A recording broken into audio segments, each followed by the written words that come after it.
Jamaah yang semoga Allah rahmati dan Allah berkahi. Kita tentunya paham bahwasanya Ramadan itu disebut oleh para ulama, Ramadan itu bukan hanya sekedar nama, tetapi sesungguhnya Ramadan itu sejatinya adalah pola ideal kehidupan seorang mukmin. Jadi kalau kita masih menganggap Ramadan itu nama, berarti harus mulai kita kasih pencerahan.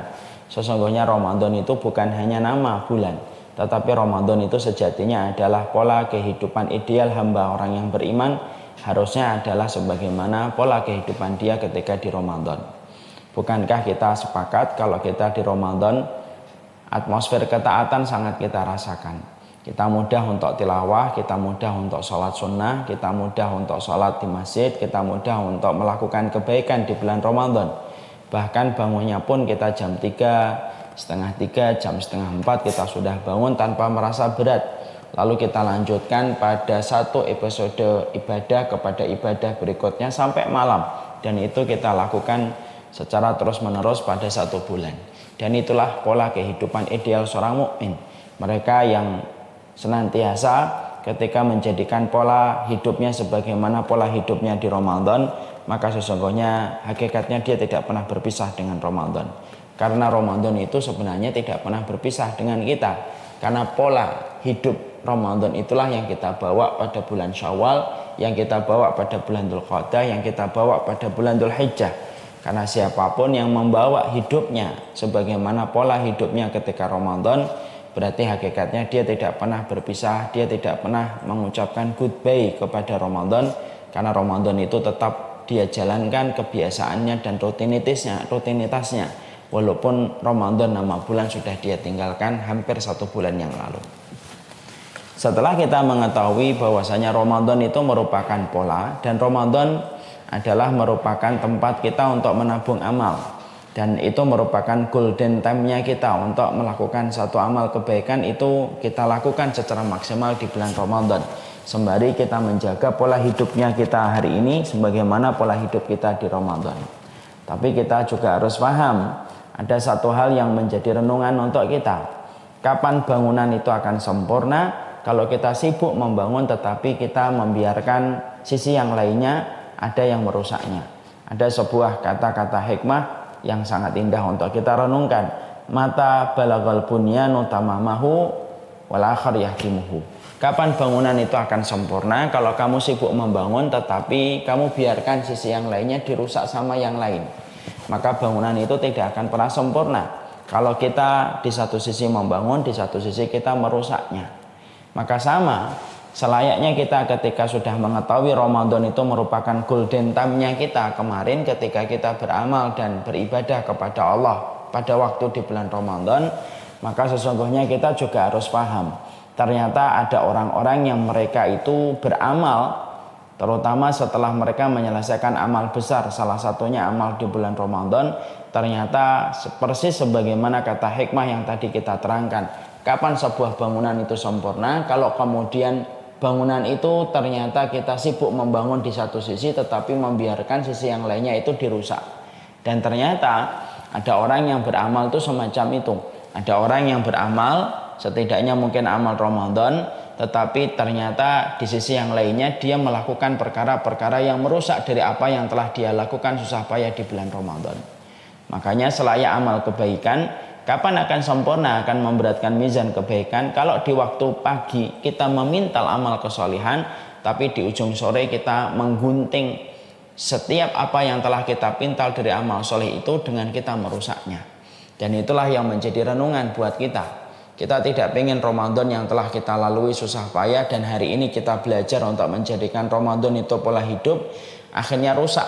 Gara-garanya ternyata kita itu sibuk membangun, tetapi setelah itu kita membiarkan apa yang telah kita susah bangun, apa yang telah kita pintal dengan amal soleh, ternyata kita secara tidak sadar menggunting setiap apa yang sudah kita pintal sampai kita rusak, sampai bangunan itu tidak akan sempurna. Kalau ternyata kita rajin membangun sebuah amal tetapi kita tidak sengaja ataupun sengaja membiarkan amal-amal yang menggerogoti apa yang telah kita lakukan itu merusak dari jerih payah dan pengorbanan yang telah kita lakukan ketika kita di bulan Ramadan.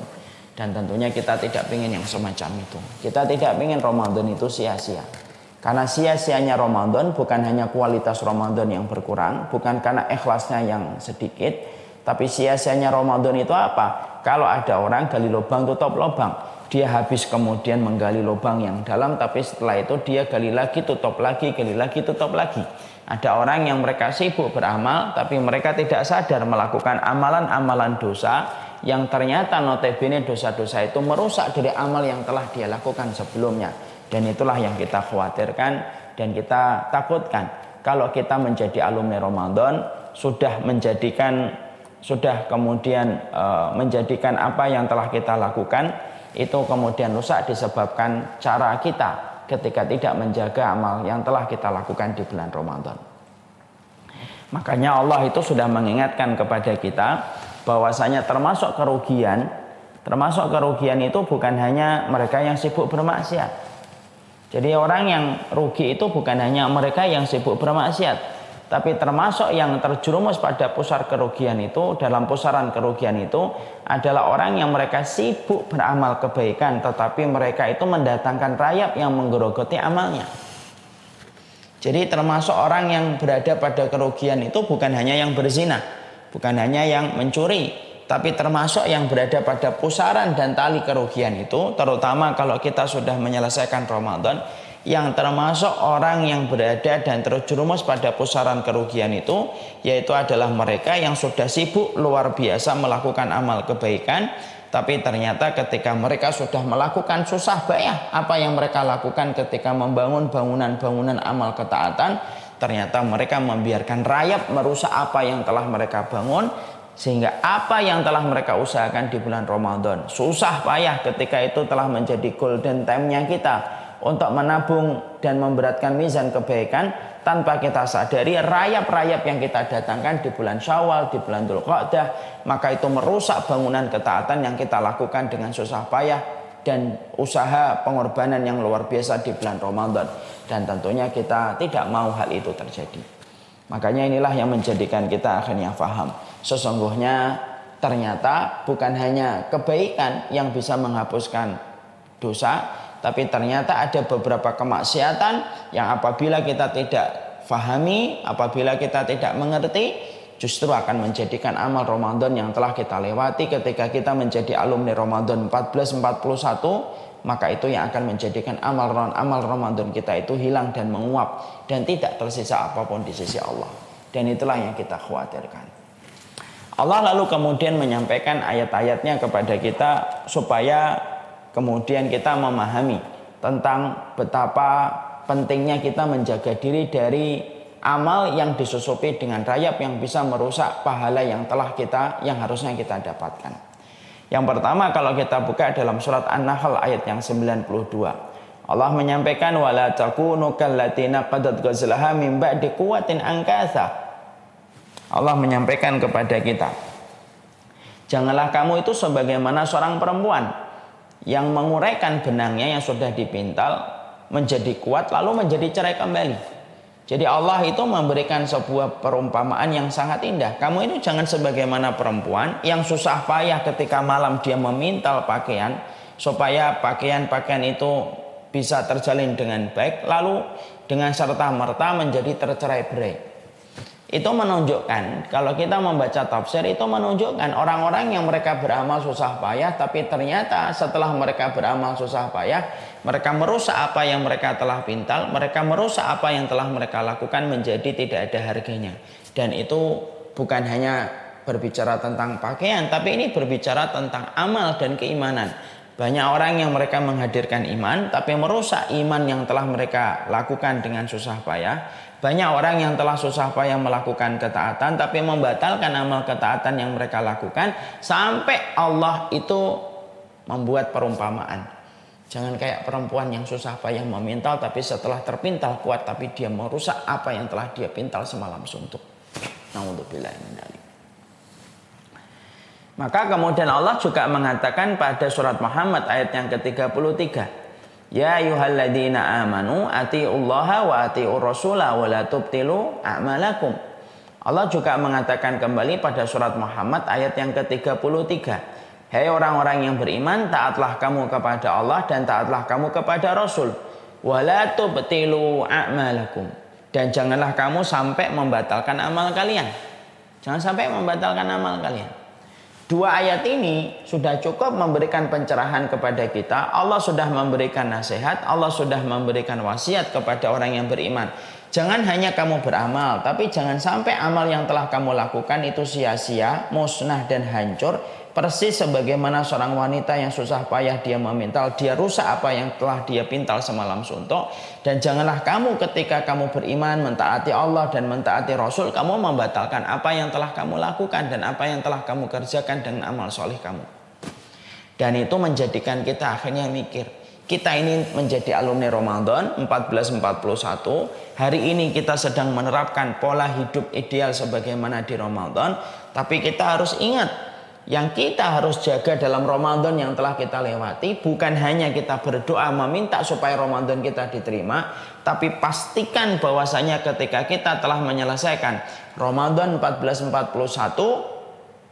kita jangan sampai melakukan sesuatu yang bersifat rayap yang bisa merusak amal yang telah kita lakukan susah payah ketika di bulan Ramadan, ketika kita tidak menyadari ternyata segala sesuatu ada perusaknya. Makanya saya menyampaikan, maka ketika sholat itu ada pembatalnya, wudhu itu ada pembatalnya, maka sejatinya amal kebaikan pun ada penghapusnya. Ya. Maka ketika wudhu ada pembatalnya, sholat itu ada pembatalnya, maka amal itu pun juga ada penghapusnya. Sebagaimana kalau kita punya kayu, maka ada perusaknya, yaitu adalah rayap. Kalau kemudian kita punya bantal, maka itu perusaknya yaitu adalah udara yang lembab. Kalaulah kemudian handphone, yaitu ada perusaknya, yaitu adalah ketika dia jatuh ataupun tercebur ke air, segala sesuatu ada perusaknya. Sama, Ramadan yang telah kita lalui adalah ketaatan. Ramadan yang telah kita lewati adalah amal sholih, dan itu pun ada perusaknya. Dan kita harus tahu perusak-perusak apa yang bisa merusak amal yang telah kita usahakan susah payah di bulan Ramadan, supaya kita tidak sampai mendatangkan perusak-perusak amal yang telah kita lakukan susah payah, supaya apa yang telah kita bangun susah payah di bulan Ramadan tidak menguap sia-sia, tidak terkoyak-koyak setelah kita memintalnya dengan sekuat tenaga kita ketika di bulan Ramadan. Makanya saya menyampaikan, maka ketika Ramadan itu telah selesai, bukan hanya doa yang dikencengin, doa tetap kita kencengin supaya kita diterima amal Ramadan kita, sebagaimana para ulama salaf, para ulama terdahulu sampai mereka meminta 6 bulan supaya amal mereka diterima di bulan Ramadan. Doa tetap kita panjatkan, terus kita mengetuk pintu langit supaya amal Ramadan kita diterima. Bukan hanya kita meningkatkan grafik ketaatan kita, karena salah satu indikator alumni Ramadan yang diterima amal Ramadannya adalah grafik ketaatannya bertambah. Dua itu tetap kita harus lakukan, tapi ada tambahan satu. Pastikan kita tidak melakukan sebuah perkara yang merusak amal Ramadan kita. Salah satunya ketika kita mendatangkan rayap-rayap yang bisa merusak amal kebaikan yang telah kita lakukan susah payah. Bukan hanya rayap Ramadan, bukan hanya amal Ramadan, tapi bisa merusak apa yang telah kita lakukan susah payah ketika kita mengharapkan pahala di sisi Allah. Saya pernah membaca sebuah tulisan, ini analogi saja. Ada orang ketika dia berbisnis, salah satu di antara kode etik berbisnis itu jangan sampai berbohong kepada customer. Karena itu akan merusak trust dan kepercayaan customer kepada produsen barang. Ternyata ada satu produsen yang kemudian sudah diberikan trust oleh salah satu konsumennya, lalu kemudian mereka terikat dalam intransaksi ekonomi dan bisnis. Sampai akhirnya pada satu waktu sang produsen berbohong dan berdusta dan ketahuan sama konsumennya. Apa yang terjadi? Semua jalinan yang telah mereka lakukan begitu lama menjadi rusak berantakan. Bahkan bukan hanya ini, konsumen ini pun menyampaikan betapa kecewanya dia kepada sang produsen, dan akhirnya berakibat kepada konsumen-konsumen yang lainnya pun ikut mundur. Di situ akhirnya kita mendapati kalau bangunan bisnis saja bisa hancur gara-gara kita melanggar kode-kode etik di dalam kita berbisnis, maka sesungguhnya amal ibadah pun ternyata ada rayapnya. Karena bukan hanya kayu yang ada rayapnya, bukan hanya wudhu yang punya pembatalnya, bukan hanya sholat yang ada pembatalnya.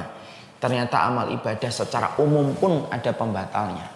Dan kalau kita menjadi alumni Ramadan, bukan hanya doa yang kita panjatkan supaya Ramadan kita diterima dan mencatatkan nama kita di pintu Ar-Rayyan, bukan hanya berkomitmen menunjukkan grafik ketaatan yang bertambah bagus setelah Ramadan itu selesai, tapi pastikan ketika kita menjadi alumni Ramadan 1441, kita tidak melakukan hal-hal yang bisa menjadikan amal Ramadan kita pada waktu golden time kita ketika melaksanakan Ramadan itu bisa terhapus.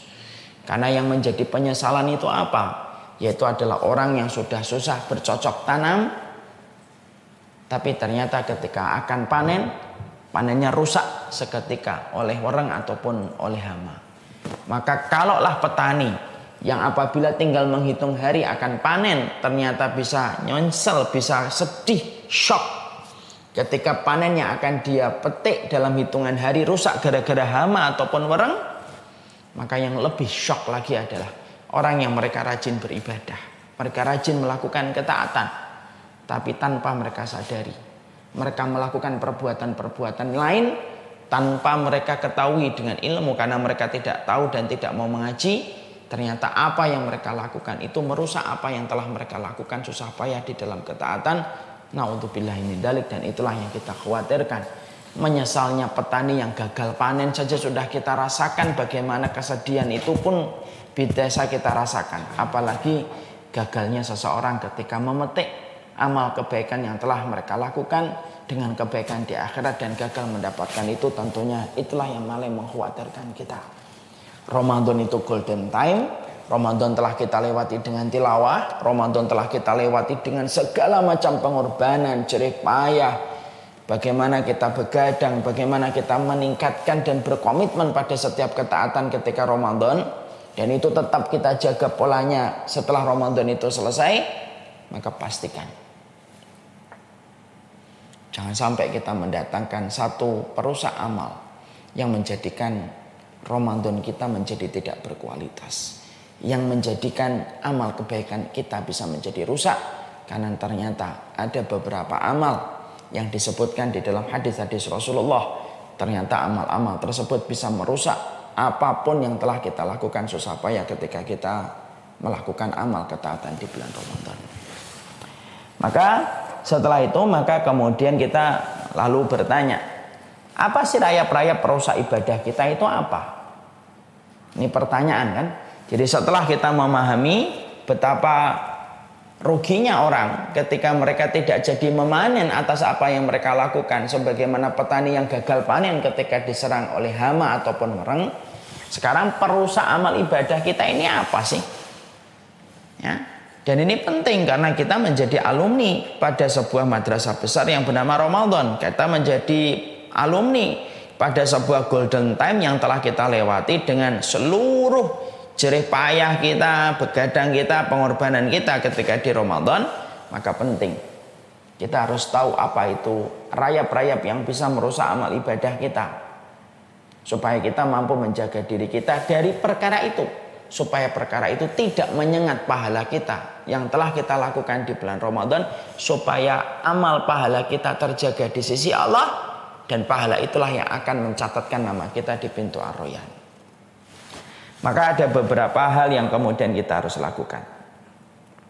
Yang pertama, yaitu adalah orang yang mereka itu bisa rusak amal ibadahnya, bahkan bisa merusak amal seluruhnya dari amal ibadah yang telah mereka lakukan dan telah mereka kerjakan, yaitu adalah yang pertama, orang-orang yang mereka itu setelah melakukan ketaatan, setelah melakukan ibadah, setelah melewati Ramadan, tetapi kemudian mereka itu justru terjebak kepada penyakit kemunafikan. Ini yang pertama.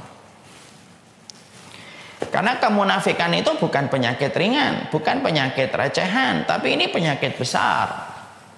Penyakit yang banyak dihinggapi oleh manusia di akhir zaman itu adalah menjadi munafik. Dan semua dari kita harus merasa khawatir dengan penyakit kemunafikan. Jangan merasa ketika kita bicara tentang ini kemudian kita merasa kita bukan munafik. Jangan gitu. Hasan Al-Basri menjelaskan, orang yang merasa dirinya itu khawatir untuk menjadi munafik berarti dia mukmin. Tapi siapapun orang yang merasa aman kalau dirinya bukan munafik, hati-hati. Bisa jadi tumbuh penyakit kemunafikan pada hatinya dan jiwanya. Sekarang kita harus paham, berarti kemunafikan ini perkara yang betul-betul merusak. Bukan hanya merusak Ramadan, tapi bisa merusak amal ibadah kita. Jadi betul-betul bisa merusak amal ibadah kita. Itu salah satunya adalah penyakit kemunafikan. Penyakit kemunafikan itu bukan sebagaimana definisi orang-orang awam. Orang awam itu kalau memberikan definisi kemunafikan sering berkata, alah pura-pura nggak mau tapi hatinya mau, munafik loh. Nah, itu definisi orang awam. Definisi yang tidak berdasar dan tidak sama sekali memiliki referensi. Bukan itu orang munafik. Ya, kalau semua dosa setiap orang pasti mau, tapi yang membedakan adalah orang mukmin adalah orang yang mampu menahan dirinya dari dosa. Jadi definisi kemunafikan bukan itu. Lalu apa definisi kemunafikan yang bisa sangat kita khawatirkan mengganggu amal kita ketika kita telah kerjakan susah payah, mengganggu amal Ramadan kita, mengganggu haji kita, mengganggu umrah kita, mengganggu seluruh ketaatan kita, sampai betul-betul supaya ibadah itu tidak sia-sia, supaya Ramadan kita tidak sia-sia. Pastikan diri kita tidak memiliki sifat, yaitu adalah kemunafikan. Munafik itu, sekarang munafik diambil dari kata nafak, yang artinya lubang. Itu adalah orang yang masuk lubang sini, keluarnya lubang sana. Itu namanya nafak. Terowongan namanya nafak. Karena masuknya dari sini, keluarnya di sana. Itu secara bahasa. Adapun munafik itu secara makna istilah adalah orang yang dohirnya Islam. Orang yang dohirnya Islam, tetapi walaupun dohirnya Islam, tetapi di dalam hatinya dia memiliki sifat-sifat yang dibenci oleh Allah Subhanahu wa taala yang akan kita bahas. Sifat-sifat apa itu? Walaupun dohirnya mereka itu muslim. Tapi sebelum kita membahas itu, maka saya menyampaikan munafik itu ada dua. Ada munafik amali, ada munafik i'tiqadi. Munafik amali itu munafik yang sejatinya munafik yang lebih ringan daripada munafik yang kedua, munafik i'tiqadi. Munafik amal itu yang sering kita dengarkan, bagaimana para teman-teman kita, sahabat kita suka berkata, ayatul munafik salasah. Tandanya orang munafik itu tiga. Kalau ngomong bohong, kalau berjanji mengingkari, kalau kemudian diberikan amanah maka dia berkhianat. Itu disebut dengan munafik amali. Munafik ini yang pertama, munafik tidak mengeluarkan dia dari agama Allah. Munafik ini tidak membatalkan amal kebaikan. Munafik amali tidak membatalkan ibadah yang kita lakukan dan kita kerjakan.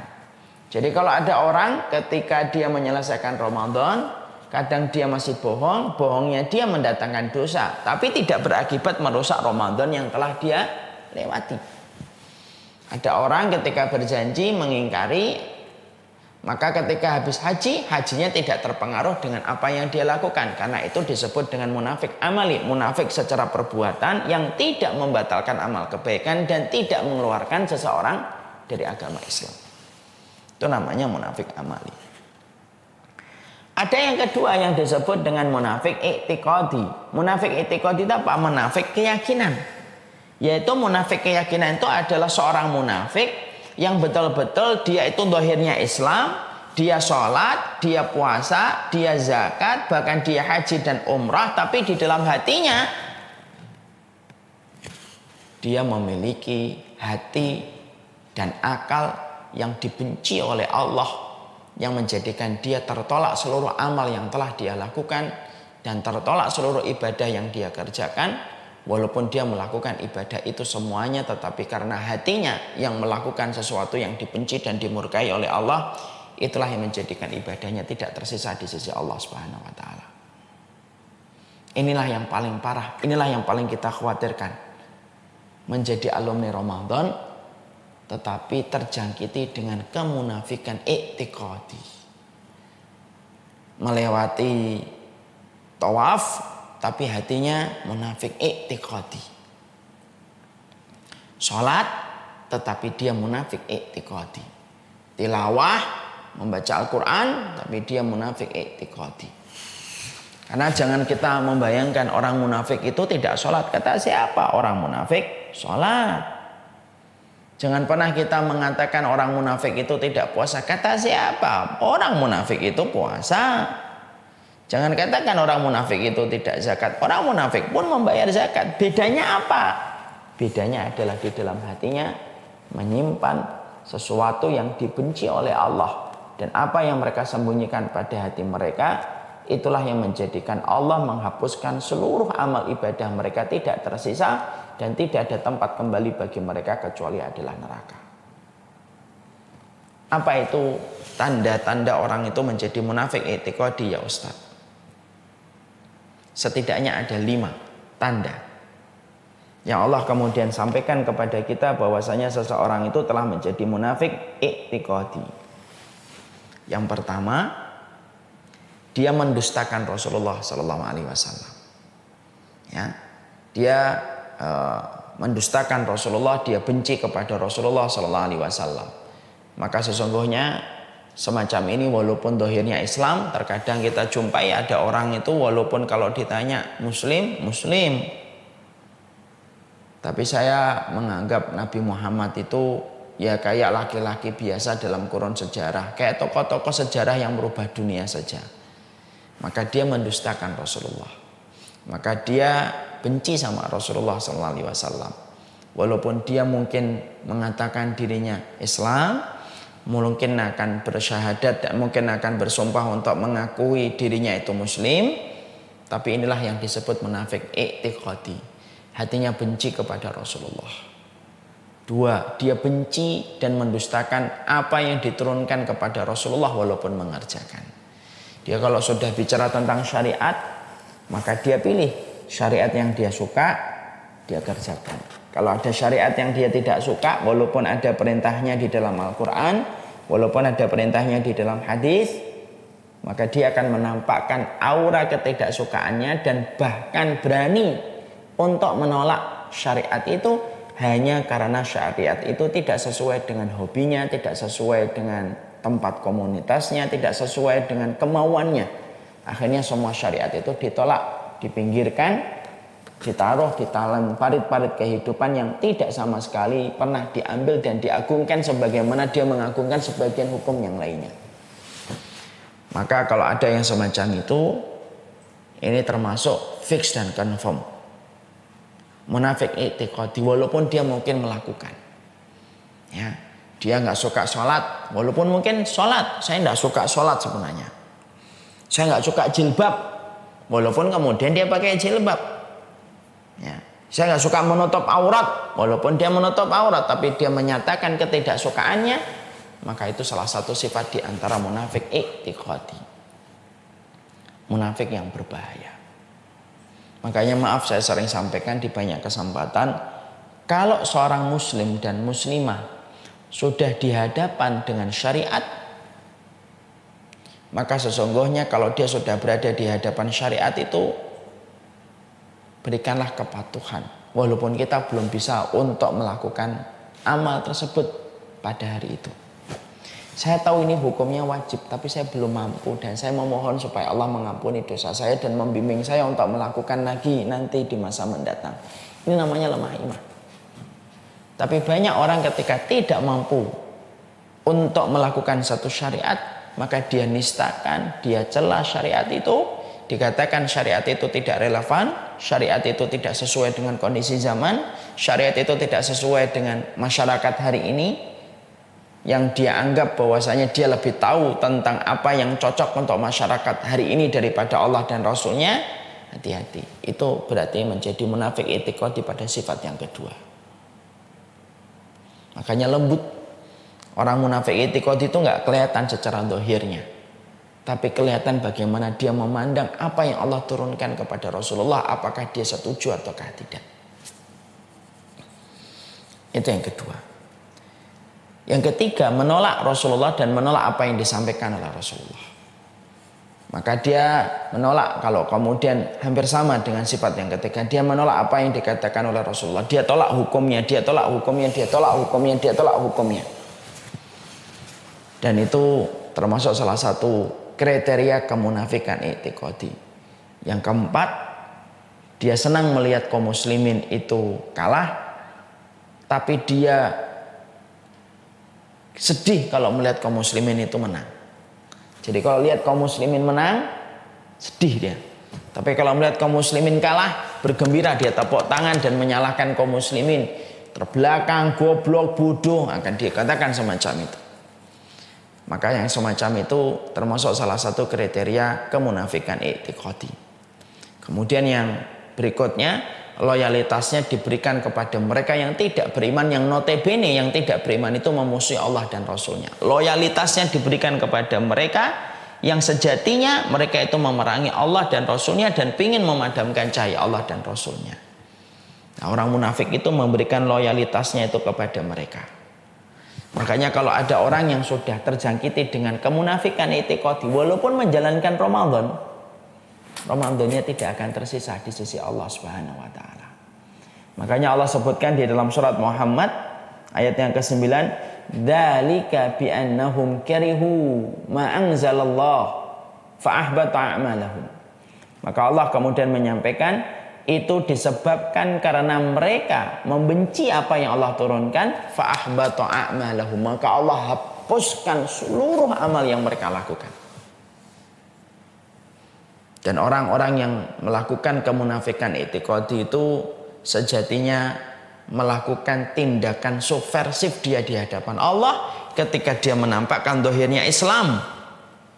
Menampakkan zahirnya Islam, tetapi ternyata di dalam hatinya, di balik jiwanya, dia membenci dengan perkara-perkara pokok yang Allah turunkan dalam kehidupan Nabi dan Rasulnya. Walaupun dia bisa bersembunyi di balik zahirnya yang mengatakan dirinya adalah seorang muslim. Makanya kita ketika memahami ini bukan untuk memvonis orang. Saya nggak mau untuk memvonis orang. Kita memvonis diri kita termasuk ataukah tidak. Makanya Allah itu saking sayangnya kepada orang yang beriman, Allah wanti-wanti supaya kita itu mengetahui bagaimana sifat kemunafikan untuk mendiagnosa diri kita apakah kita ini kemunafikan ataukah tidak. Makanya di awal surat Al-Baqarah Allah menerangkan orang yang beriman 4 ayat. Menerangkan orang kafir 2 ayat. Tapi ketika Allah menerangkan orang munafik 13 ayat. Kenapa kok Allah jauh lebih banyak ayatnya ketika menerangkan orang munafik daripada orang kafir? Karena orang kafir jelas, kalau orang munafik tidak jelas. Dia tertutup, tercover dia. Sehingga kemudian Allah yang membuka hakikat mereka dan membuka sejatinya sifat mereka. Dan itulah yang menjadikan kita berpikir apakah kita menjadi alumni Ramadan itu memiliki sifat-sifat ini ataukah tidak. Kalau iya, ambil air wudhu, bertobat dengan taubatan nasuha. Orang yang pernah mengolok-olok syariat Allah, orang yang pernah bercanda-canda dengan hukumnya Allah, orang yang pernah kemudian bercanda atas nama Rasulullah tetapi merendahkan Rasulullah, orang yang pernah kemudian membenci salah satu hukum walaupun mungkin melakukan, orang yang pernah memberikan loyalitas kepada orang yang benci kepada Islam, semua itu terkategori sebagai orang munafik yang dikhawatirkan menjadikan Ramadan kita sia-sia ketika kita berperilaku sebagaimana perilaku kemunafikan, dan itulah yang kita khawatirkan. Makanya saya tadi mengatakan orang yang merasa dirinya ada penyakit kemunafikan itu sejatinya adalah orang yang beriman. Tapi orang yang sejatinya dia merasa tidak ada kemunafikan, sejatinya itu adalah ada kemunafikan yang tumbuh pada hatinya. Saya tentunya mengkondisikan hatta untuk diri saya sekalipun, kita pun tidak boleh merasa, oh ini bukan saya. Merasa munafik yang mendorong kita untuk melakukan kebaikan, melakukan ketaatan, bersimpuh kepada Allah, bersujud kepada Allah, yang membuat kita ketakutan ketika diri kita khawatir diri kita munafik itu jauh lebih baik daripada merasa diri kita bukan munafik. Ya, ada nggak munafik pada zaman Rasulullah, Ustaz? Ada. Namanya Abdullah bin Ubay bin Salul. Salat, salat. Puasa, puasa. Zakat, zakat. Sedekah, sedekah. Haji, haji. Tapi Allah justru menurunkan satu ayat tentang Abdullah bin Ubay dan orang-orang yang menjadi kelompoknya Abdullah bin Ubay. Innal munafiqina fit darkil asfali minan nar. Sesungguhnya orang munafik itu berada di dalam keraknya neraka yang paling dalam. Ayat itu khitabnya, objeknya berbicara tentang Abdullah bin Ubay. Orang-orang munafik itu ditaruh di dalam kerak neraka. Semua sholatnya, semua puasanya, semua zakatnya, semua amalan ketaatan mereka yang telah mereka lakukan dimakan oleh ratu kemunafikan sampai tidak tersisa di sisi Allah. Dan nerakanya orang munafik lebih parah daripada nerakanya orang-orang kafir sekalipun. Lebih parah daripada nerakanya Fir'aun, lebih parah daripada nerakanya Haman, lebih parah daripada nerakanya Qarun, lebih parah daripada nerakanya Abu Jahal dan Abu Lahab sekalipun. Karena mereka ditaruh di dalam kerak neraka yang paling dalam, waliyadzubillah. Makanya kita sering berdoa, Allahumma inni a'udzubika minan nifaq. Ya Allah, sesungguhnya aku berlindung diri dari segala macam kemunafikan. Mari kita menjadi orang yang menyelesaikan Ramadan, alumni Ramadan 1441. Gaya hidup Ramadan kita jalankan ketika kita di bulan Syawal dan di bulan Dzulqa'dah, insya Allah besok atau lusa. Tapi yang jelas, diagnosa hati kita, apakah ada kemunafikan ataukah tidak? Benci gak kita sama Rasul? Benci gak kita kepada syariat yang pernah diturunkan kepada Rasul? Kita pernah menolak gak salah satu hukum itu?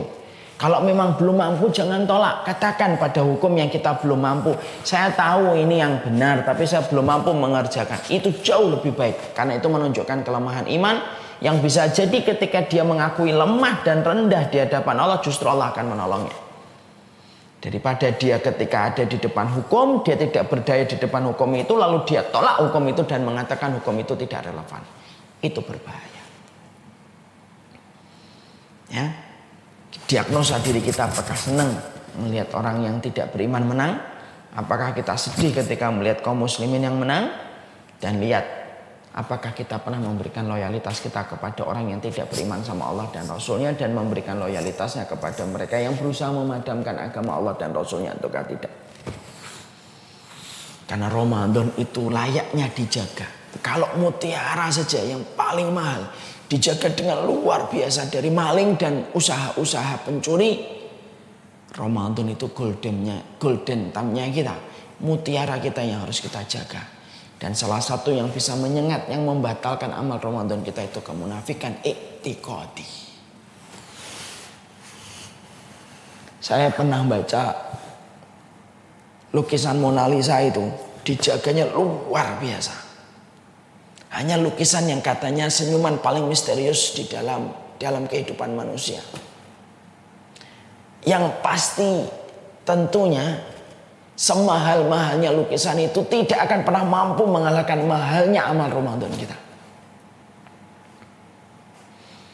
Harusnya itu lebih layak untuk kita jaga.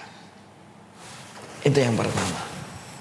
Yang kedua, termasuk amal yang bisa menjadikan amal Ramadan kita itu hilang dan amal ketaatan kita hilang menjadi sia-sia, tidak ada pahalanya di sisi Allah, yaitu adalah orang-orang yang mereka itu meniatkan di balik setiap ibadah yang mereka lakukan, di balik setiap ketaatan yang mereka kerjakan, niatnya, orientasinya untuk mendapatkan dunia. Kalau ada orang yang kemarin Ramadan, dia taat ketika di bulan Ramadan, tapi niatnya ketika dia taat, dia solid di bulan Ramadan supaya dunianya itu membaik, supaya proyeknya itu lancar, supaya seluruh urusan finansialnya itu menjadi menanjak. Lalu dia puasa Ramadan, meningkatkan ketaatan di bulan Ramadan, tilawah dan tahajud. Tapi tilawahnya dan tahajudnya bukan niatnya supaya dipanggil pintu ar-Royan, tapi ketika dia tilawah, dia tahajud, dia sholat, dia dakwah, niatnya supaya dia itu mendapatkan balasan di dunia atas seluruh yang dia inginkan. Orang yang menginginkan tujuan dibalik setiap ketaatan itu dunia, maka terhapus amal tersebut dan tidak ada pahala di sisi Allah, karena balasannya diberikan oleh Allah di dunia dan tidak ada lagi balasan di akhirat.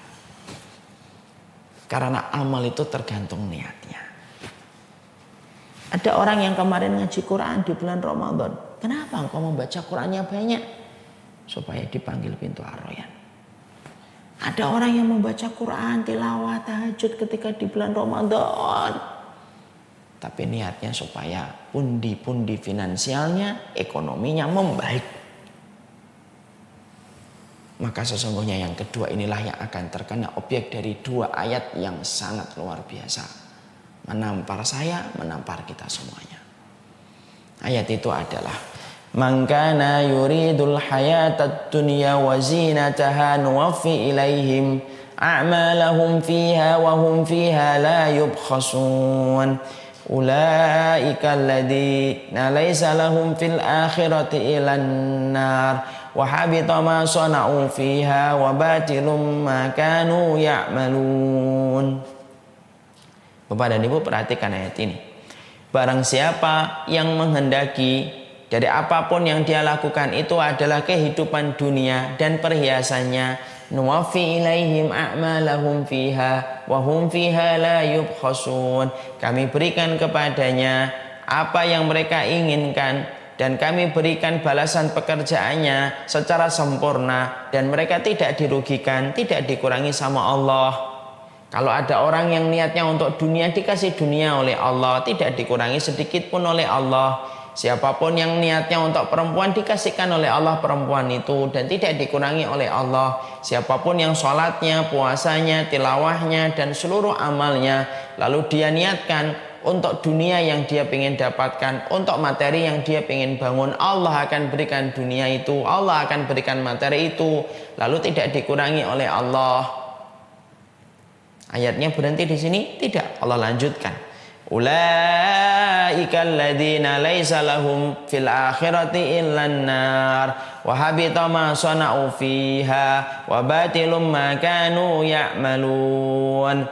Maka itulah orang-orang yang tidak mendapatkan balasan apapun kelak di akhirat kecuali adalah neraka. Sia-sia apa yang mereka lakukan, batil atas apa yang mereka usahakan. Jadi orang-orang yang mereka tidak melakukan amal apapun kecuali adalah niatnya, orientasinya, tujuannya untuk dunia. Kalaupun dia tilawah maka tujuannya untuk dunia. Kalaupun dia puasa tujuannya untuk proyek dan finansial. Allah akan berikan proyeknya, Allah berikan finansialnya, Allah berikan materinya.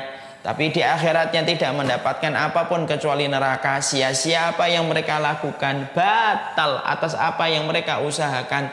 Dan inilah yang kita khawatirkan.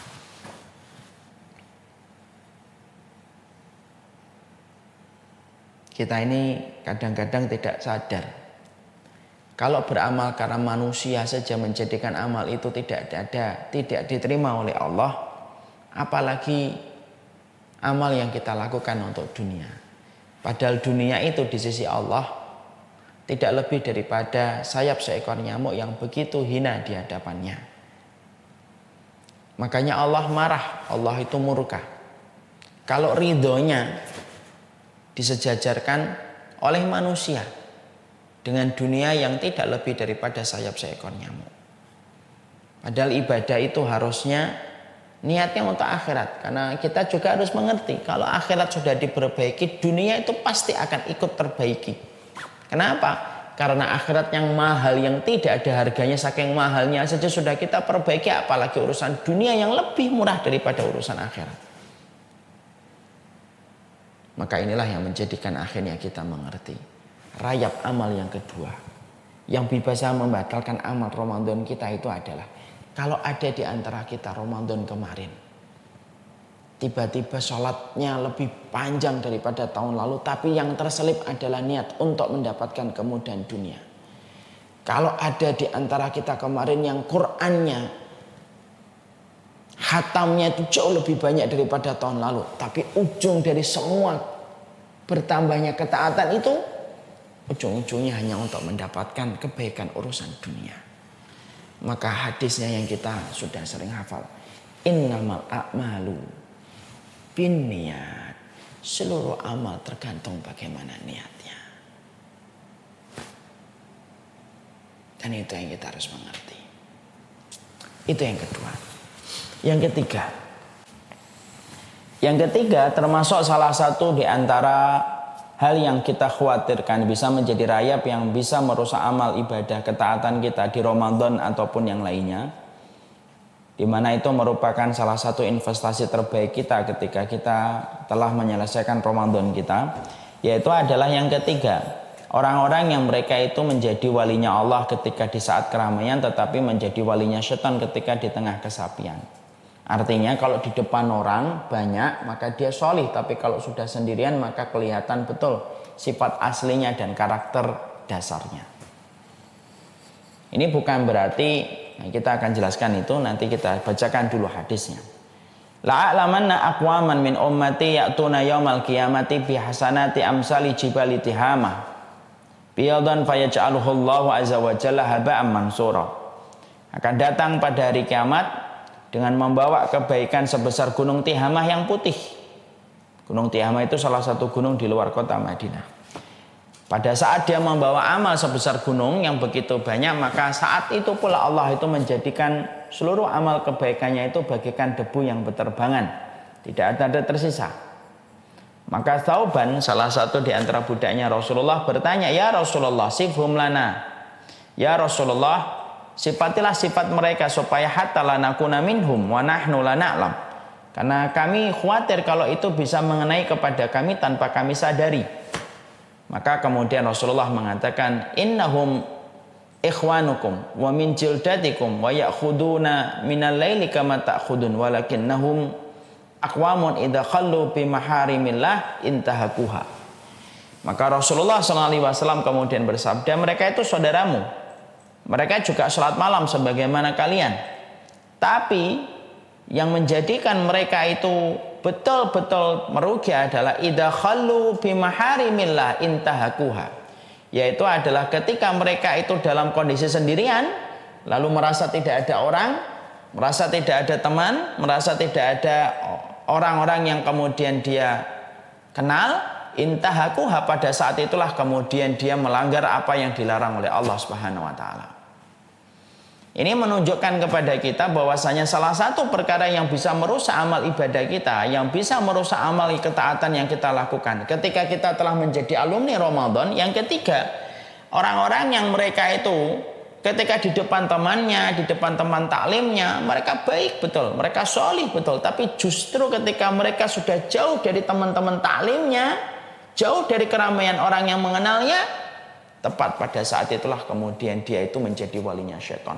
Dosa-dosa besar dia kerjakan, dosa-dosa yang dibenci oleh Allah akan dia kerjakan. Karena apa? Karena dia hanya takut kepada pandangan manusia lebih besar daripada pandangan Allah yang mengenai kepada dia ketika dia dalam kondisi sendirian. Makanya Masya Allah, inilah yang menjadikan akhirnya kita khawatir. Ustadz, siapa di antara kita yang tidak menyembunyikan dosa? Bukankah kita semua rata-rata manusia itu kan suka menyembunyikan aib dan dosa? Betul. Bedanya adalah orang ini betul-betul terus-terusan semacam itu. Setiap dia merasa tidak ada orang, pada saat itulah dia selalu langsung merasa aman dari pandangan orang. Pada saat itulah dia berubah total dari sifat aslinya ketika di depan orang banyak. Ada orang yang ketika Ramadan bisa semacam ini? Banyak. Yang ini kita khawatirkan. Hadis ini bisa mengenai kepada siapapun, tak terkecuali yang bicara. Makanya kemudian ketika kita menjadi alumni Ramadan, lalu ingin menjaga investasi yang telah kita torehkan susah payah ketika kita di bulan Ramadan, pastikan jadilah walinya Allah di tengah keramaian, jadilah wali Allah itu di tengah kesepian. Jangan kemudian mencari simpati di balik manusia. Kalaulah setiap manusia itu tahu betapa cepatnya dia dilupakan setelah dia meninggal dunia, dia tidak akan berusaha mati-matian untuk mencari simpati manusia. Orang yang paling layak, sesuatu yang paling layak untuk dijadikan motivasi meninggalkan dosa itu Allah. Maka inilah yang menjadikan alumni Ramadan itu memperhatikan rayap yang ketiga. Rayap yang pertama kemunafikan, rayap yang kedua orientasi dunia, rayap yang ketiga jadilah orang yang berusaha untuk tetap solih walaupun di tengah kesendirian. Tetap solih ketika tidak banyak orang. Tetap solih walaupun di tengah malam ketika tidak banyak orang yang tahu tentang apa yang kita lakukan. Orang yang tetap takut kepada Allah walaupun tidak banyak mata manusia yang melihatnya, walaupun tidak banyak mata manusia yang menjumpainya, itulah orang-orang yang mereka itu mendapatkan kedudukan di sisi Allah. Makanya Nabi Yusuf Walaupun dia sendirian digoda istri sang raja sudah menawarkan kepadanya supaya perbuatan zina itu tidak akan dia sebarkan kepada siapapun dan akan menjadi rahasia mereka berdua. Tarikan untuk melakukan dosa itu besar. Pada saat Yusuf tidak ada yang mengenal beliau di tempat dia ketika terasing. Tapi Nabi Yusuf meninggalkan perempuan itu semata-mata karena Allah.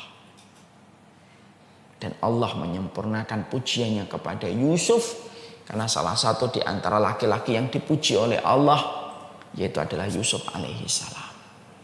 Nah, disitulah kita akhirnya memahami rayap yang ketiga. Yang menjadi pembatal amal kebaikan kita itu ketika kita banyak menjadi walinya Allah ketika keramaian, tetapi menjadi walinya syaitan ketika di tengah kesepian. Yang keempat, yaitu termasuk yang bisa merusak amal Ramadan kita itu adalah gampang memvonis orang tidak diampuni dosanya oleh Allah. Ya. Makanya pada satu kisah yang pernah diceritakan dalam hadis riwayat Muslim ini, ada seorang laki-laki menjumpai saudaranya berbuat dosa, dia nasihatin sampai akhirnya sahabatnya yang dinasihatin ini tidak kunjung meninggalkan dosa, sampai sahabat ini lalu kemudian akhirnya marah, dan ketika marah dia mengatasnamakan Allah. Orang semacam dirimu tidak akan diampuni oleh Allah. Lalu dia tinggalkan orang tersebut. Lalu kemudian orang tersebut akhirnya bertobat. Lalu kemudian dia berubah menjadi baik. Lalu kemudian orang yang satunya meninggalkannya.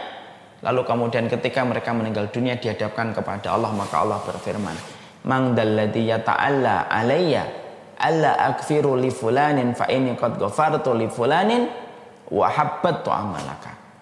Siapa yang bersumpah atas nama aku bahwasanya aku tidak akan mengampuni si fulan, sesungguhnya aku telah mengampuninya dan aku telah menggugurkan amalmu karena kamu telah berani bersumpah atas namaku, aku tidak mengampuni dosanya fulan. Ini termasuk hal yang kadang-kadang bisa dilanda sama orang yang sedang bersemangat untuk menasihati temannya, tapi temannya tidak kunjung merespon nasihat-nasihat yang diberikan. Biasanya kita tanpa sadar ditunggangi oleh setan, lalu kita marah, dan kemarahan kita langsung kita vonis bahwasanya orang tersebut tidak diampuni oleh Allah. Jangan gampang memvonis. Salah memaklumi jauh lebih baik daripada salah memvonis. Makanya kalau kemudian kita dapati orang cerita sama kita dosa sebesar apapun, katakan sesungguhnya Allah lebih besar daripada seluruh dosa yang telah kita lakukan dalam seumur hidup kita. Kalau kita melakukan 1000 dosa, Allah memiliki 1001 magfirah. Kalau kita melakukan 1 juta dosa, Allah memiliki 1.000.001 magfirah. Kalau ada orang yang melakukan dosa 1 miliar, Allah memiliki 1 miliar 1 magfirah yang Allah akan berikan lebih besar daripada dosanya manusia. Makanya kalau kita lagi ngobrol, ketika kita kemudian berhadapan dengan orang yang terus berdosa, ngelihat orang bermaksiat terus gitu, jangan sampai keluar kata-kata yang kita atasnamakan kepada Allah. Demi Allah orang semacam ini tidak akan diampuni oleh Allah. Jangan begitu. Karena bisa jadi sebelum dia mati dia akan bertobat dan Allah terima tobatnya. Dan bisa jadi kita yang bersumpah atas nama Allah kita salah dan Allah marah, murka. Karena kita telah berani menyeret namanya untuk sesuatu yang Allah sebenarnya luas magfirahnya dan ampunannya kepada setiap manusia. Makanya supaya Ramadan kita tidak sia-sia. Yang keempat, jangan gampang memvonis bahwasanya seseorang itu tidak diampuni oleh Allah. Kecuali ketika kita mengatakan secara umum, orang yang berzina sampai meninggal dunia, maka dia akan terkena dosa besar. Dan itu adabnya pedih pada waktu hari kiamat ketika berada di neraka. Barang siapa yang membawa kesyirikan sampai mati, dosanya tidak akan diampuni oleh Allah.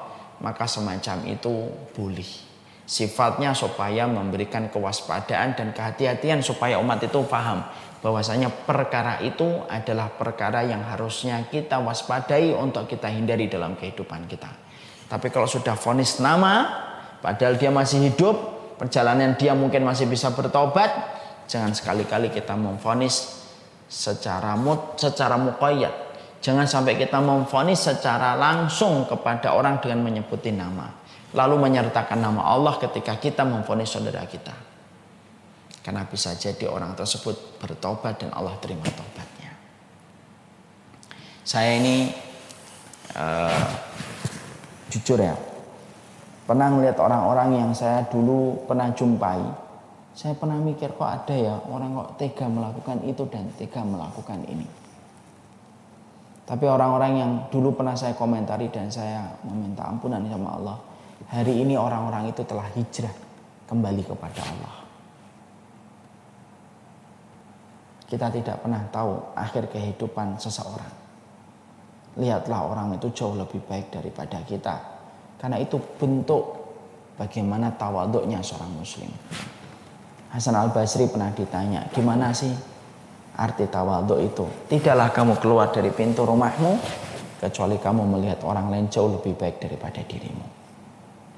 Dan orang kalau sudah tawaduk tidak akan sibuk memvonis orang, karena akan sibuk memvonis dirinya sendiri. Kemudian yang kelima, termasuk perkara yang harus betul-betul diwaspadai seorang alumni Ramadan supaya Ramadannya tidak sia-sia, yaitu adalah jangan sampai membenci takdir. Apapun beratnya takdir, ditinggalkan orang yang kita cintai, dipisahkan dengan orang yang kita sayangi, kemudian rezeki kita yang tidak sebagaimana ekspektasi dan harapan kita, semua takdir itu, ridhoi takdir itu. Karena sekalinya seseorang muslim itu mencela takdir, maka satu gunung Uhud emas yang kita infakkan pun tidak akan diterima oleh Allah, sampai kita ridho kepada takdir yang Allah tetapkan pada kehidupan kita. Rasulullah menyampaikan dalam hadis riwayat Muslim, "Walladzi nafsi biyadihi law anna li ahadi misla jabal Uhud dhahaban fa anfaqtahu misla ma qabilallahu minhu hatta tu'mina bil qadari." Demi zat yang jiwanya ini Umar yang berada di tangannya, andaikan salah satu di antara kalian, di antara manusia memiliki gunung emas sebesar Uhud, kemudian dia menginfakkan di jalan Allah, Allah tidak akan pernah menerima sampai kemudian dia beriman kepada takdir. Ibnu Umar menyampaikan ini untuk menunjukkan kepada kita, menggugat takdir itu perkara besar. Satu gunung Uhud emas kita infakkan, nilainya tentunya tidak terhitung. Satu gunung Uhud emas itu diinfakkan, Allah tidak ada hajat menerimanya, Allah tidak ada ingin untuk menjumpainya, tidak ingin untuk menerimanya, tidak ingin menjadikan pemberat dalam mizan kebaikan, sampai kita beriman kepada takdir. Kita tidak tahu habis Ramadan ini apa saja yang kita dapatkan. Ada yang Ramadan kehilangan ayah kayak saya, ada yang mungkin Ramadan kehilangan ibu, ada yang orang habis Ramadan kehilangan pekerjaan, ada orang yang habis Ramadan kehilangan materi yang selama ini mudah dia dapatkan. Apapun takdir itu, ridhoi, karena takdir Allah tidak pernah salah. Yang salah adalah cara kita membaca takdir dengan kebodohan kita. Makanya alumni Ramadan adalah orang yang mereka selalu ridho kepada takdir, karena mereka tahu amalan Ramadan mereka sangat-sangat erat kaitannya dengan proses iman mereka kepada takdir Allah. Kemudian yang keenam, yaitu adalah jangan tinggalkan sholat asar. Karena sesungguhnya orang yang mereka itu meninggalkan sholat asar, maka bisa jadi terhapus amalannya pada hari itu. Man taraka sholatal asri faqad habita amaluhu. Barang siapa yang meninggalkan sholat asar, terhapus amalannya. Makanya ini pula yang saya khawatirkan, Ramadan itu sia-sia bagi mereka yang menjadi Ramadan tetapi tidak sholat. Saya banyak menjumpai orang-orang yang saya kenal ataupun dari kejauhan ataupun yang tidak saya kenal. Mereka sering bertanya, gimana kalau kita puasa tapi tidak sholat? Gimana mau nggak sholat? Itu sama dengan gali lubang tutup lubang, dan tutupnya itu tidak bisa menutupi dalamnya lubang yang terlalu dalam ketika kita meninggalkan sholat. Karena kalau kita meninggalkan sholat asar saja, terhapus amalan kita hari itu. Ada orang puasa Ramadan nggak sholat asar, amalnya hari itu tuh tidak ada yang diterima oleh Allah, sia-sia amal Ramadannya. Karena sesungguhnya sholat dan Ramadan bagaimanapun besarnya di sisi Allah, sholat lebih tinggi dan lebih berat timbangan dan mizannya daripada puasa kita. Kemudian yang berikutnya yaitu adalah orang yang bermusuhan sampai mereka itu berdamai. Makanya kalau ada orang yang Ramadan Setelah Ramadan selesai dia masih bermusuhan, padahal dulunya mereka berdamai, mereka dulunya bersaudara. Sampai mereka bersaudara supaya Ramadan kita lebih berkah ketika kita saling berdamai, karena sesungguhnya kita ingat kepada apa yang disampaikan oleh Rasulullah Sallallahu Alaihi Wasallam. Pintu-pintu surga itu dibuka pada hari Senin dan Kamis, maka diampuni hamba-hamba yang tidak menyekutukan Allah, kecuali dua orang yang mereka bermusuhan dengan dia dan saudaranya. Maka kemudian dikatakan kepadanya, fayuqalu unduru hadaini hatta yastaliha. Lihatlah dua orang ini sampai mereka berdamai. Lihatlah dua orang ini sampai mereka berdamai. Lihatlah dua orang ini sampai berdamai, kata Allah. Nah, maka pada hari Senin dan Kamis terbuka pintu surga, ya. Lalu kemudian dihapuskan amalnya kecuali orang yang berbuat syirik, kecuali dua orang yang bermusuhan, ditahan itu. Makanya kalau ada orang ketika mereka Ramadan bermusuhan mereka atau sesuatu yang tidak syar'i mereka bermusuhan, tidak akan diterima itu. Susah untuk kemudian diterima sampai mereka berdamai. Dan ini merupakan salah satu amalan yang menjadikan amalan Ramadan kita sia-sia. Maka pastikan jadilah orang yang memaafkan dan jadilah orang yang gampang meminta maaf. Orang mukmin itu filosofnya tidak sebagaimana minyak yang mudah terbakar, tapi sifatnya sebagaimana air yang gampang mengademkan. Dan itu yang ketujuh. Dan yang terakhir yang kita harus waspadai supaya Ramadan kita tidak sia-sia, yaitu adalah para istri yang membuat suaminya marah. Hati-hati. Kalau ada di antara kita, Ramadan kita, sholat kita, tarawih kita, itikaf kita, susah payah kemarin, lalu ada seorang istri membuat marah suaminya, sholat aja susah diterima, apalagi Ramadan, apalagi puasanya. Makanya Rasulullah mengatakan, 3 orang yang sholatnya tidak akan pernah mampu melampaui telinga mereka. Budak yang kabur sampai dia kembali, istri yang tidur ketika waktu malam suaminya marah kepadanya, dan pemimpin satu kaum yang kaum itu membencinya. Maka kalau ada orang yang menjalani Ramadan, setelah habis Ramadan ini bertengkar sama suaminya, sampai suaminya murka kepadanya atas perkara yang tidak syar'i, dan akhirnya suaminya sekarang belum bisa meridhoinya, hati-hati. Bisa jadi Ramadan kita terganggu frekuensi pahalanya di sisi Allah. Barakallahu fikum. Mungkin inilah yang menjadikan kita akhirnya memahami Ramadan itu investasi. Ramadan itu perhiasan dan mutiara kita yang mahal. Selepas Ramadan, satu, kita bukan hanya memperhatikan pola hidup Ramadan untuk tetap kita lanjutkan. Bukan hanya kita perhatikan doa yang kita panjatkan supaya Ramadan kita diterima. Kita bukan hanya melanjutkan bagaimana grafik ketaatan kita bertambah, tapi pastikan bahwasanya Ramadan kita tidak terkena rayap yang bisa merusak semua investasi yang sudah susah payah kita bangun ketika di bulan Ramadan. Karena ternyata segala investasi ada perusaknya. Bisnis itu ada penghancurnya. Amal solih termasuk Ramadan pun ada penghancurnya. 1, kemunafikan.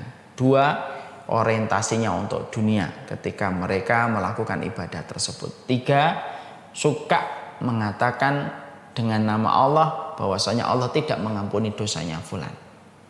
4, yaitu adalah mereka menjadi walinya Allah ketika di tengah keramaian, tetapi menjadi walinya setan di tengah kesepian. 5, yaitu adalah mereka yang membenci takdir.